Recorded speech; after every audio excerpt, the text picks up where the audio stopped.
Bienvenue. Comment peut-on concilier bien-être et santé avec performance dans une entreprise? C'est une question qui nous anime dans ce rendez-vous spécial aujourd'hui. Nous allons vous donner des clés de la performance. Performance grâce notamment à la bonne santé des dirigeants, j'insiste, et des collaborateurs. Mais pour rester en bonne santé, vous me direz, il faut d'abord faire de la prévention, être zen, être bien dans sa tête. Des paroles, me direz-vous. Non, on peut faire des choses, on peut faire des actes et des choses très concrètes. Et nous allons en parler avec nos invités. Abdel Belaroussi, bonjour. Bonjour. Vous êtes directeur commercial de la Mutuelle Générale. Honnêtement, peut-on concilier bien-être, santé et performance dans une entreprise? C'est compatible? Oui, c'est compatible et ça a du sens parce que la question de la santé du dirigeant et la santé au travail sont des sujets qui sont finalement étroitement liés à la question de la performance de l'entreprise. Donc c'est un sujet d'actualité. On va développer tout cela. Je me tourne vers Aline Goden. Bonjour. Bonjour. Vous êtes directrice sociale d'Inextinso Mont-Blanc, leader de l'expertise comptable. Mais vous intervenez vous aussi en accompagnant des chefs d'entreprise sur ce terrain-là, c'est-à-dire le champ social, alors que vous faites de la compta. Alors, l'expertise comptable, gestion sociale, ça va de pair et c'est un mariage qui fonctionne bien et ça permet aux entreprises d'être plus performantes, d'avoir une meilleure analyse globale des entreprises. Vous allez nous dire comment vous faites. Je voudrais saluer Maxime Decuster, bonjour. Bonjour. Responsable commercial du club de basket féminin de Villeneuve-d'Ascq, club soutenu par la Mutuelle Générale. Sport, prévention, entreprise, tout ça, ça va bien? Effectivement, oui, ça va bien. Après, effectivement, il faut mettre en place des synergies sur ces trois axes pour que la mayonnaise prenne et que chacun puisse s'y retrouver. Donc, c'est-à-dire qu'il y a quand même un peu de méthodologie, finalement. Il y a un peu de méthodologie adaptée qui doit être faite, effectivement, auprès de tous. On va en parler dans un instant. La question que l'on peut se poser pour commencer, Abdel Belaroussi, c'est le rôle clé de la Mutuelle Générale dans ce débat. Depuis 70 ans, vous vous positionnez au-delà des offres sur le conseil personnalisé. Qu'est-ce que vous entendez par là? Au sein de la Mutuelle Générale, on a tout de suite compris que finalement, ce qui fonctionne, c'est d'être capable d'apporter des réponses hyper sur mesure à nos clients. Et donc finalement, le conseil personnalisé, il trouve sa source dans un diagnostic en 3 temps. Tout d'abord, écouter tout simplement les besoins, les préoccupations de nos clients, de nos chefs d'entreprise, puis les sensibiliser à la réglementation, à leur environnement, à leur secteur d'activité, aux tendances que nous observons, et enfin leur apporter finalement des solutions hyper sur mesure et sortir finalement des solutions trop standardisées, préfabriquées. Alors, je n'apprends rien et je ne vous l'apprends pas, chaque entreprise est différente. Ça veut dire quoi? Quel est le point de départ justement pour faire ce diagnostic et puis pour répondre efficacement avec des solutions adaptées? Alors, je crois que la clé de la réussite, c'est la proximité. Parce que la proximité, elle génère de la confiance avec nos clients. Et cette proximité, elle trouve son sens dans notre réseau commercial, qui est un réseau de proximité présent sur l'ensemble des territoires, avec une agence par département, un réseau de conseillers au cœur des territoires. Et donc, c'est ainsi qu'on crée la relation d'abord. C'est en allant à la rencontre des dirigeants et en étant à leur côté. Donc, je vais faire le rapprochement facile, vous me direz, mais proximité égale confiance. Ça part de là. C'est extrêmement lié. Et finalement, on n'invente rien. Mais bâtir, lorsqu'on est un acteur de santé comme nous, une relation de confiance, c'est un postulat indispensable. Donc évidemment, c'est au cœur de notre relation. On va parler de cette relation de confiance parce que c'est un accompagnement, c'est donc de la prévention. Oui. C'est assez nouveau, mais on va l'évoquer. On en parlera. On va le développer. Je voudrais donner la parole à Aline Goden, qui, je le rappelle, est directrice sociale d'Inextinso Mont-Blanc, leader de l'expertise comptable, comme je disais tout à l'heure. Vous accompagnez les entreprises, mais alors vous partez de quel est le point de départ justement pour apporter votre accompagnement? Le point de départ, effectivement, on est sur les mêmes principes que la Mutuelle Générale, c'est-à-dire qu'on est sur la proximité et la confiance. Proximité d'abord géographique, parce qu'on a des agences un peu partout en France. Inextinso Mont-Blanc, structure à laquelle j'appartiens, par exemple, c'est 6 agences réparties sur la Haute-Savoie, entre les montagnes, la vallée, donc public, clients saisonniers, clients industriels, donc on a une clientèle très variée. Confiance aussi par rapport à tout le conseil qu'on peut leur apporter, et puis par rapport à la connaissance qu'on a de leur dossier. Connaissance de leur dossier, moi en matière de gestion sociale, quand un client nous confie ses payes, je ne vais pas dire qu'on connaît toute son entreprise, mais quasiment. Pourquoi? Parce que quand on fait la paye, tout se traduit dans la paye. Une absence, Donc, on sait exactement pourquoi les salariés sont absents. Est-ce qu'ils sont malades? Est-ce que c'est des accidents du travail? quel type d'absence il peut y avoir. On connaît leur effectif, donc on sait s'il faut qu'il y ait des représentants du personnel ou pas. On connaît aussi leur pyramide des âges, donc on connaît aussi la répartition homme-femme, la politique salariale, et on connaît surtout leur politique sociale en matière de mutuelle et prévoyance, parce que les cotisations, elles sont sur les fiches de paye. Donc on sait exactement en fait quel est le régime social applicable dans l'entreprise, et nous, on connaît très bien nos clients, on peut les conseiller et on peut leur dire, bah voilà, sur tel thème, peut-être qu'il faut agir là-dessus, peut-être qu'il faut mettre telle ou telle chose en place. Donc ça peut se faire en partenariat tout à fait avec la Mutuelle Générale. Ouais, j'imagine, oui, c'est très complémentaire finalement. En fait, c'est assez drôle, on parlait de proximité juste avant, et finalement le partenariat avec Instinct SO, il trouve sa source dans d'abord une initiative régionale entre nos directions régionales respectives, qui ont bâti une action commune, et finalement au cœur de cette expérimentation régionale, on a développé un partenariat national avec Instinct SO parce que, nous partageons les mêmes valeurs autour de la performance sociale des entreprises, et deux, nous partageons une même méthodologie d'approche basée sur le conseil, l'écoute et l'accompagnement. Ah ouais. Aline Godden, vous êtes vraiment connectée à l'entreprise pour le coup. Oui. On va dire ça comme ça, mais ça veut dire quoi? Qu'on constate aujourd'hui qu'il y a encore des freins, peut-être des réticences de la part de dirigeants d'entreprise lorsqu'on leur parle tout simplement peut-être de prévention, peut-être de bien-être. Il y a des manques, sans parler de la réglementation, mais peut-être un peu plus de bienveillance. La réglementation, elle est copieuse en matière sociale. Donc c'est vrai que les dirigeants, ils ont absorbé par exemple le prélèvement à la source, ils absorbent un certain nombre de réformes. Donc des fois, on va dire peut-être que la santé, le bien-être, des fois, c'est peut-être pas forcément la priorité numéro 1. Mais c'est vrai que moi, je connais pas d'entreprise aujourd'hui que ça n'intéresse pas. Après, parfois, il leur manque les leviers, les interlocuteurs pour mettre en place en fait la bonne solution pour leur entreprise. C'est vrai qu'on connaît encore des entreprises, par exemple, qui n'ont pas de prévoyance, mais qui y songent, mais ils savent pas exactement quel type mettre en place, avec qui travailler sur ces domaines-là. Donc ça veut dire qu'il y a quand même une prise de conscience aujourd'hui. Complètement.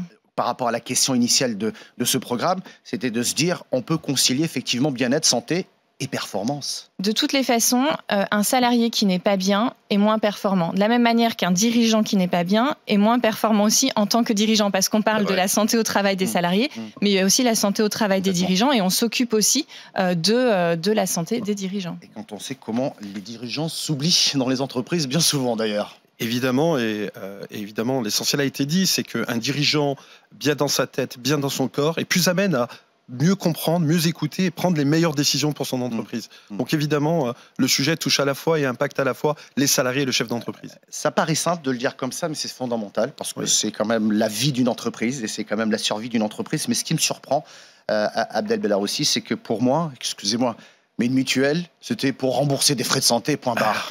Et là, vous êtes là en train de faire de la prévention maintenant. Oui, parce que en fait... C'est une question légitime que vous posez. On se l'est posée, mais on l'a tranchée à la Mutuelle Générale. En fait, quand vous assurez plus d'1,5 million de Français et vous assurez leur santé au quotidien, vous avez tout d'abord besoin et le devoir finalement de jouer votre rôle de sensibilisation auprès du grand public autour des sujets liés à la santé au quotidien. Et ensuite, dans l'ADN de la Mutuelle Générale, nous avons toujours été une mutuelle innovante. Et c'est pour ça que nous avons fait le choix de développer de nouvelles approches, de nouveaux services dédiés à la prévention en entreprise. Et donc, on aura l'occasion d'en parler. Mais tout à l'heure, vous disiez finalement comment sensibiliser le dirigeant autour de ce sujet. Trop souvent, le sujet a été perçu comme une contrainte, un coût. Et en fait, tout l'enjeu, et c'est ce que nous faisons au quotidien, c'est d'expliquer avec pédagogie que investir dans le capital humain, investir dans le capital santé de l'entreprise, c'est un investissement, au même titre qu'un investissement immobilier, financier. Bref, c'est un investissement stratégique. Ouais. Aline Godden, vous êtes d'accord avec cet aspect-là? Parce que je me mets dans la peau d'un dirigeant d'entreprise qui va dire je ne peux pas tout de suite, je n'ai pas les moyens. Enfin, on va voir que le sport peut résoudre beaucoup de choses, faire avancer les choses. Mais... la première question que je pose à un dirigeant, c'est de dire voilà, si votre salarié il est absent, demain il se passe quoi? Parce qu'il est malade, parce que peut-être il n'est pas assez bien couvert, parce qu'il n'y a pas eu cette prévention aussi sur le poste, parce qu'il peut y avoir de l'usure aussi qui est liée au travail. Et en général, il me dit ah bah oui, j'en ai besoin. Donc qu'est-ce qu'on fait? On prévient et on agit pour justement mettre en place les mesures nécessaires pour qu'on ait une bonne performance au niveau de l'entreprise. Un chiffre pour illustrer tout cela. En moyenne, 17,2 jours d'absence au travail pour un salarié français dans le secteur privé. Donc ça veut dire 17,2 jours d'improductivité pour l'entreprise. Donc il y a quand j'explique que le sujet est un vrai sujet d'investissement, eh bien évidemment, c'est pour réduire l'absentéisme au travail et permettre d'améliorer la productivité dans l'entreprise au quotidien. On va parler de solutions dans un instant et de sensibilisation. Je voudrais juste quand même avec vous, Abdel, est-ce que c'est un nouveau métier? Oui, parce que... Pour vous, aujourd'hui, la prévention, je ne sais pas si le terme existe. Oui, je sais pas. Enfin, moi, j'aime bien utiliser un mot qui s'appelle, finalement, je dis que notre métier d'assureur se transforme et devient un métier de préventeur des risques. Préventeur. Préventeur des risques. Parce que notre métier n'est plus, finalement, vous l'avez dit tout à l'heure avec humour, nous remboursons des soins santé. Oui, c'est un postulat important de notre métier, mais aujourd'hui et demain surtout, notre métier consistera à détecter, à accompagner l'entreprise à mieux détecter les besoins santé de ses collaborateurs et pour lui-même et pour le chef d'entreprise. Et donc tout ce rôle-là, en amont, finalement, est un rôle nouveau et qui rentre dans cette nouvelle sphère qu'on appelle la prévention. Et évidemment, tout l'enjeu demain, c'est de rendre opérationnel ce mot pour le décliner par des actions concrètes. En même temps, de plus en plus d'entreprises prennent conscience. Après, effectivement, elles ne savent pas comment s'y prendre. Et votre objectif est quand même de leur expliquer que ce qui pourrait paraître comme une contrainte, bien sûr, est un avantage. Je l'ai dit tout à l'heure, transformer une contrainte en opportunité, transformer un coût en investissement.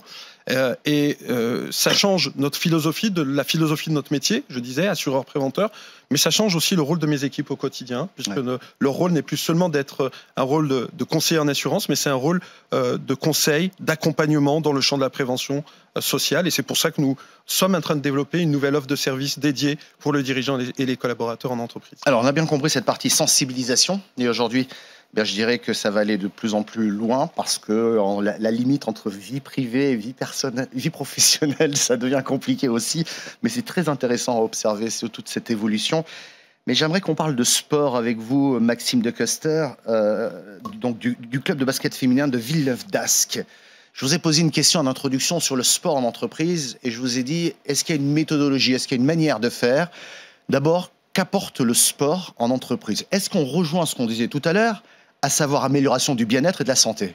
Oui, tout à fait.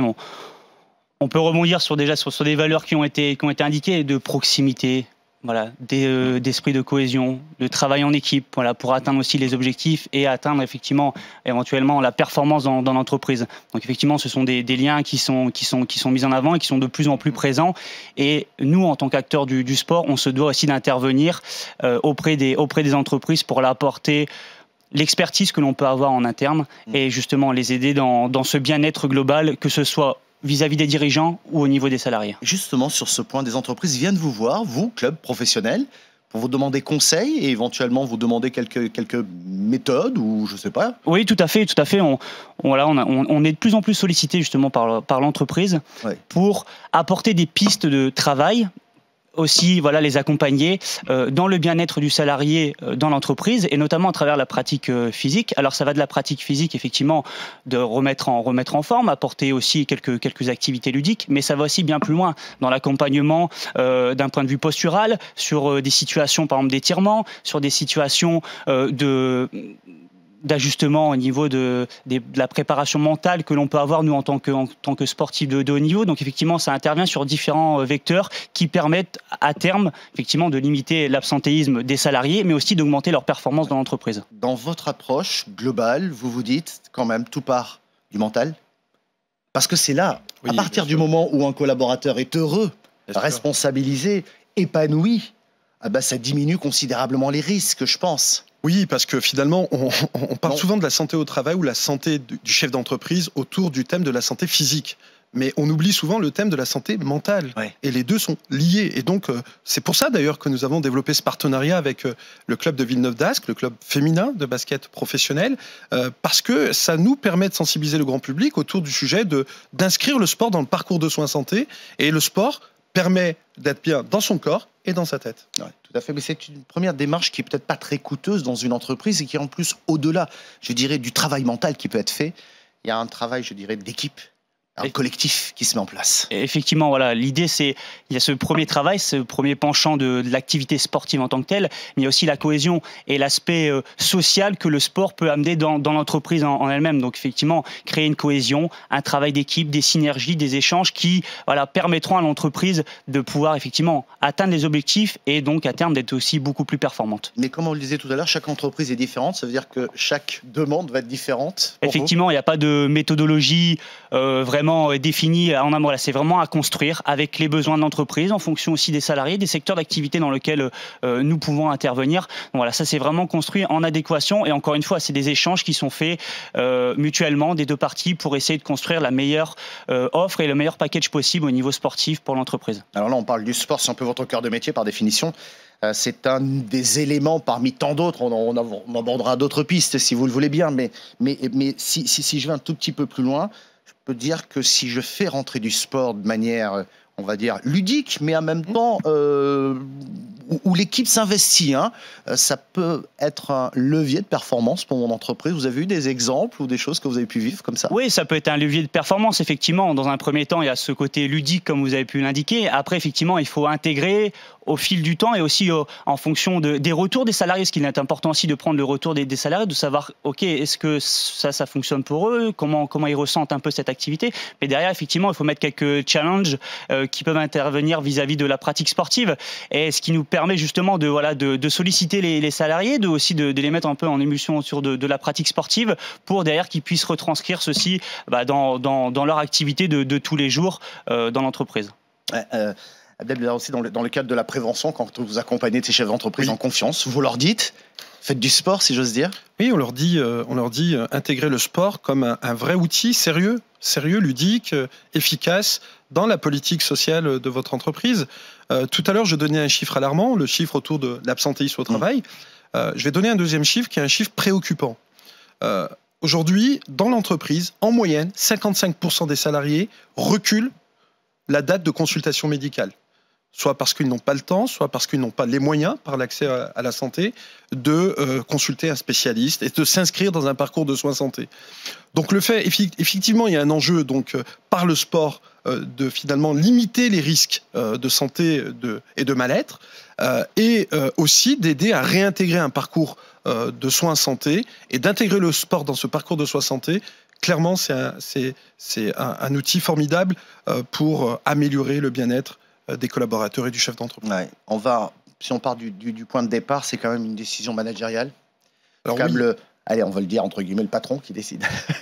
Mais comment est-ce qu'on peut le sensibiliser? Alors, on a vu effectivement, il y a des enjeux économiques, il y a de la performance. Et puis, il y a des alertes.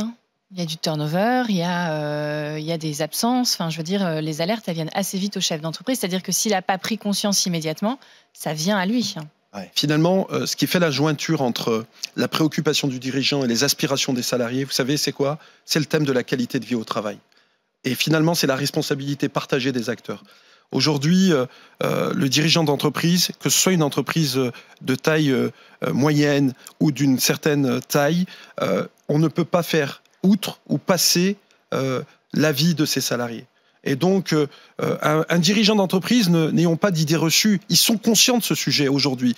Nous, quand nous sommes à la rencontre des dirigeants, ils nous expriment cette préoccupation. Et d'ailleurs, très souvent, c'est eux-mêmes qui font émerger ce sujet en disant comment, finalement, vous pouvez m'aider, m'accompagner pour faire en sorte que mes salariés soient moins en arrêt de travail, moins malades, et qui soient finalement mieux présents et plus efficaces dans l'entreprise. Ouais. Donc finalement, la responsabilité de tous est en jeu, pas seulement celle du dirigeant, aussi celle du salarié de s'investir finalement dans ce sujet. C'est clair, mais enfin, il y a toujours quelqu'un qui va donner le là, si j'ose dire, à un moment donné.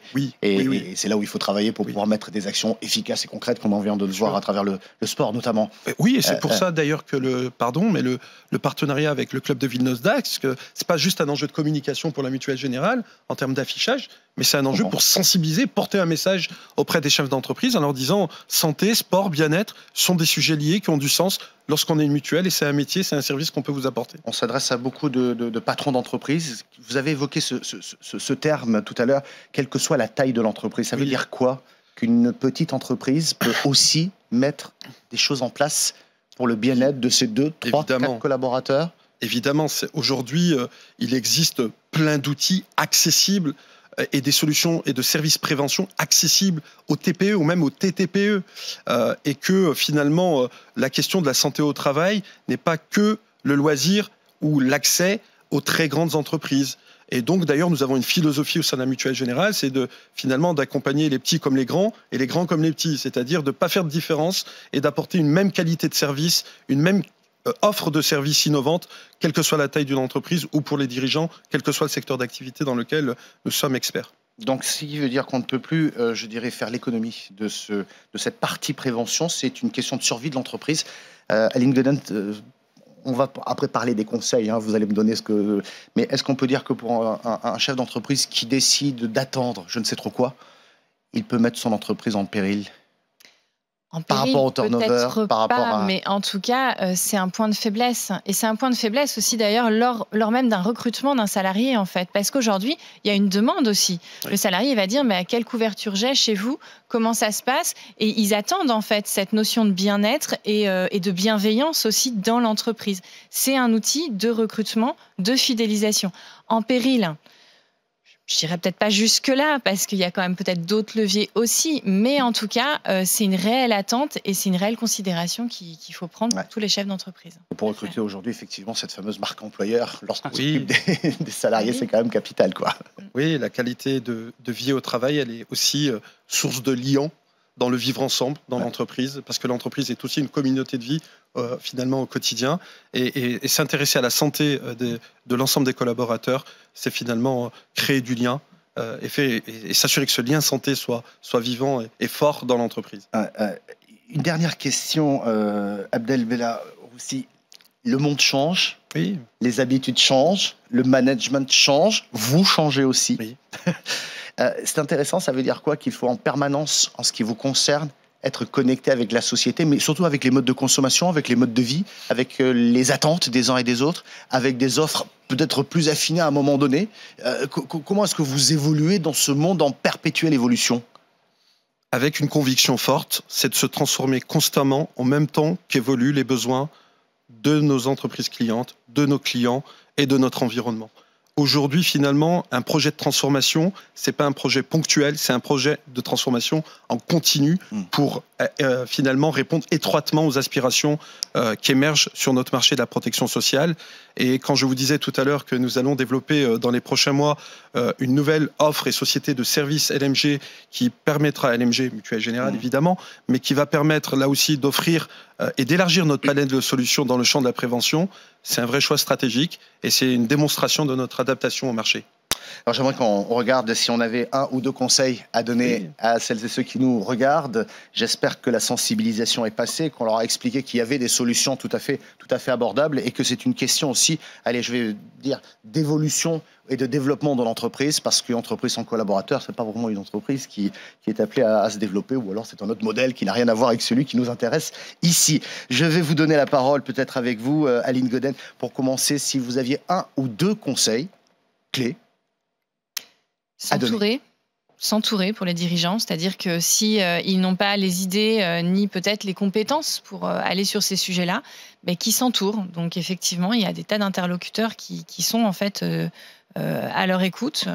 Leur cabinet comptable, ça peut paraître étonnant, mais oui, leur mutuelle, leur prévoyance, peut-être le club de sport dans lequel effectivement un salarié va avoir une adhésion ou le dirigeant lui-même, donc qui s'entoure et qui surtout qu'ils ne se disent pas bon bah allez c'est trop compliqué et je laisse tomber, parce qu'il y a vraiment des belles choses à mettre en place et c'est sur la durée qu'on va voir en fait les efforts porter leurs fruits. Puis il y a des enjeux derrière aussi. Il y a beaucoup d'enjeux. Maxime de Coster, qu'est-ce que vous diriez vous? Il est important de pas prendre en compte la pratique sportive telle que la performance en tant que telle, rechercher absolument la performance. Il y a aussi, nous, de la mise en place de pratiques douces qui peuvent être adaptées en fonction aussi des entreprises, en fonction des besoins des salariés, en fonction aussi des besoins des dirigeants. Donc l'idée, voilà, c'est de construire véritablement une pratique qui soit la plus adaptée possible à l'ensemble des acteurs sur lesquels nous, on peut aussi intervenir, et surtout qui se servent de cette pratique pour justement créer une émulsion au sein de leur structure pour effectivement développer ce sentiment d'appartenance, ces performances et les objectifs qui sont atteints. Mais ça veut dire qu'il ne faut pas que le chef d'entreprise se dise « mais attendez, moi j'ai pas d'équipement sportif, je peux rien faire ». Il y a toujours moyen de faire quelque chose. Effectivement, on trouve toujours des solutions pour apporter en fonction des besoins justement notre expertise et une pratique sportive qui reste avant tout adaptée en fonction des publics qui sont visés. Et je vais bien noter que le sport, c'est bon pour le mental et le bien-être. Exactement. Voilà. Abdelbella aussi, peut-être un commentaire et une conclusion sur ce qui vient d'être dit, et peut-être un complément d'information. Au-delà du commentaire, finalement, c'est un message fort à adresser aux entrepreneurs, aux dirigeants. public qui nous relie tous aujourd'hui, je leur dirais simplement investissez dans le capital santé de votre entreprise parce que c'est source à la fois d'efficacité et de productivité.